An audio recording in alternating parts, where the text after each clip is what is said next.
Kind of a quiet night here at Rob the Rebuilder World Headquarters. I went to the big box home improvement store to pick up most of my electrical needs for this 1970 Scotty that I'm sitting on right now. We've got it framed out, and won't be long we're going to put the walls on, and then shortly thereafter we've got to run our electric so that we can get it in there, know where it's at, and we're not running any screws and any nails into it. So I just wanted to show you what I bought and tell you what it cost. If you're liking these, if you would hit the like button, maybe subscribe, I don't know, just, let's just have a party out of it.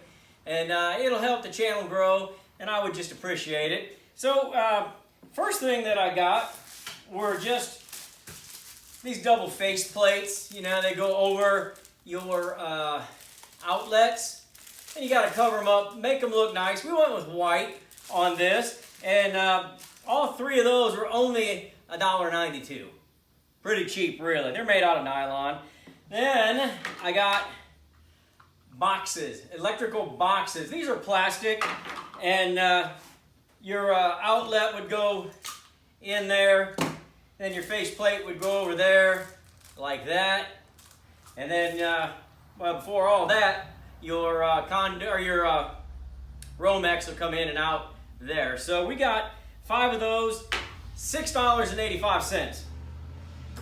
Speaking of Romex, we go with the 12-2, and it usually takes me somewhere around, 50 feet.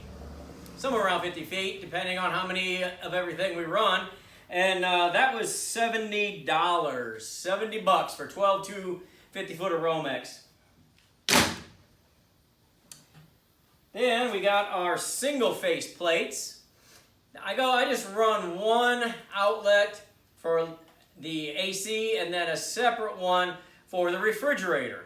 These two, they're made out of metal, so they were a little bit more. So they're $3.96 for the 2 of them. 20 amp breakers. There'll be a separate breaker for the AC, separate breaker for the refrigerator, and then we will branch off of those onto our lights and outlets. Those were $21.80. Money's starting to go up. $21.80. Got a kitchen light. It's under cabinet kitchen light. It's LED, and it is $25. It is light softening, and it's got a couple of different colors of light. I mean, it's all different colors of white light, but those work really good in these Scotties. I like them. We've got 2 single outlets, and I say single because those are going to go with these plates here, because only one for AC, one for refrigerator. 2 of those are $6.36. Not too bad. Not too bad. Then I got our double outlets. 3 of these. Everybody wants to plug in their phone and their coffee maker and their TV and whatever else they're going to bring along. So we got 3 of these, which gives you 6 outlets and $3. Just about $1 each. Not bad at all.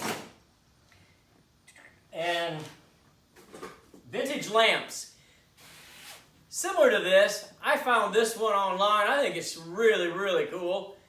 This isn't one that's going to go in here, but I just wanted to give you an idea. The owners have a couple they want me to install, but this will give you an idea. 2 of these, somewhere around $30. Not very much. I mean, you could find them at a thrift store. If you go to the thrift store once a week, once every 2 weeks, you'll find a bunch of those. And they're worth getting, and they're worth holding on to. Then we've got our breaker box, 30 amp breaker box. This has 2 slots so that both of our breakers go in there. And then, of course, your Romex comes in here, comes out there, and runs to all of your outlets and everything. One thing I forgot to get, I got one handy. Stay right there.